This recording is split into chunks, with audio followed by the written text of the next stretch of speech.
भारत में बहुत से स्पोर्ट्स खेले जाते हैं, लेकिन क्रिकेट को जो मुकाम हासिल है वो किसी और खेल को नहीं है। वहीं अगर दुनिया की बात करें तो क्रिकेट और फुटबॉल जैसे खेलों को लेकर लोगों का जुनून देखते ही बनता है।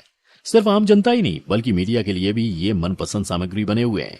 इन खेलों की लोकप्रियता इतनी है कि शायद ही कोई ऐसा हो जो इन खेलों के बारे में ना जानता हो।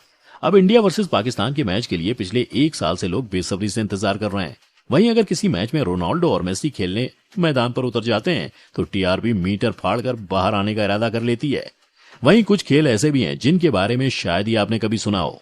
अंडर वाटर हॉकी ऐसे ही खेल का नाम है। अभी आप में से बहुत से लोग चौंक गए होंगे कि यार ये पानी के अंदर भी खेला जाता है क्या। तो चलिए जानते हैं कि आखिर क्यों कहा जाता है इस खेल को अजब गजब, और क्या है इस अंडर वाटर हॉकी का माजरा। वैसे तो भारत में बहुत से लोग ये मानकर चलते हैं कि भाई हॉकी अपना नेशनल गेम है। तो जो भी लोग ये मानते हैं उन्हें पहले मैं ये बता देना चाहता हूँ कि भाई भारत का कोई भी ऑफिशियल नेशनल स्पोर्ट्स या गेम नहीं है।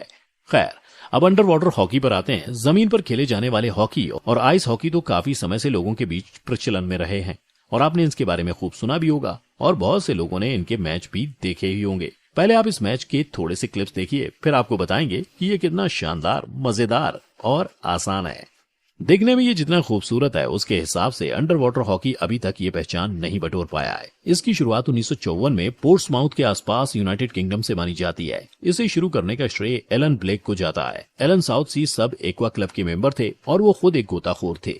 अपने सालों के अनुभव के आधार पर उन्होंने ये महसूस किया कि गोताखोरों का काम गर्मियों तक ही सीमित है। सर्दियों में वो नियमित गोताखोरी नहीं कर पाते हैं। सर्दियों के इस अंतराल के कारण उनके शरीर पर नेगेटिव असर पड़ता है। उन्होंने सोचा कि क्यों ना गोताखोरों को सर्दियों में भी किसी एक्शन में लगाया जाए। इसी क्रम में उन्होंने अंडर वाटर हॉकी गेम का आविष्कार किया। इससे उन्हें एक रोचक खेल के रूप में असरदार कसरत भी मिल गई। मजेदार बात तो ये है कि शुरुआत में इसका नाम ऑक्टोपुश रखा गया था। अंग्रेजी में ऑक्टो का अर्थ होता है 8। असल में उस समय 8 लोगों की टीम को ही ध्यान में रखकर इसको बनाया गया था, इसलिए इसका नाम ऑक्टोपुश पड़ा।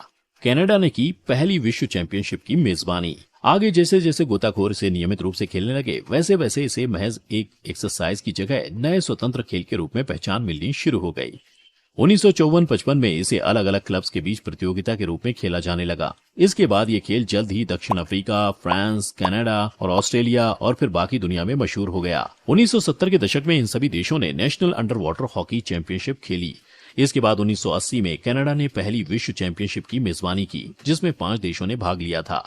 ये खेल कितना पसंद किया गया इसका अंदाजा आप इस बात से लगा सकते हैं कि इसके बाद अमेरिका ने भी वर्ल्ड चैंपियनशिप प्रतियोगिता का आयोजन किया।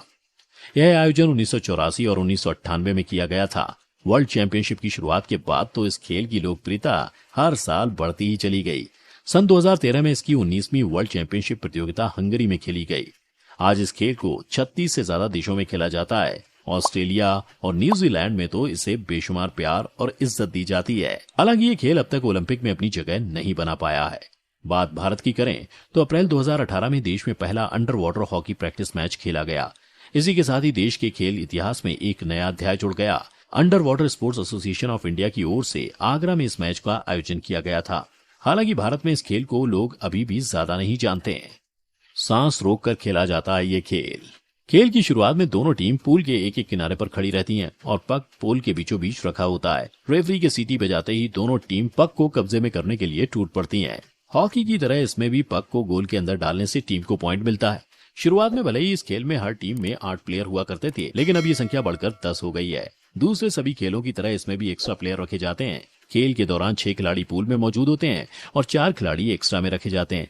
मजे की बात तो यह है कि इस खेल को सांस रोककर खेला जाता है, इसलिए जितनी लंबी सांस कोई रोक पाता है वो उतनी ही देर खेल सकता है। ये बात इस खेल को बाकी खेलों से अलग बनाती है। एक्स्ट्रा के 4 खिलाड़ी इसी कारण खेल के दौरान भी पूल में ही मौजूद रहते हैं।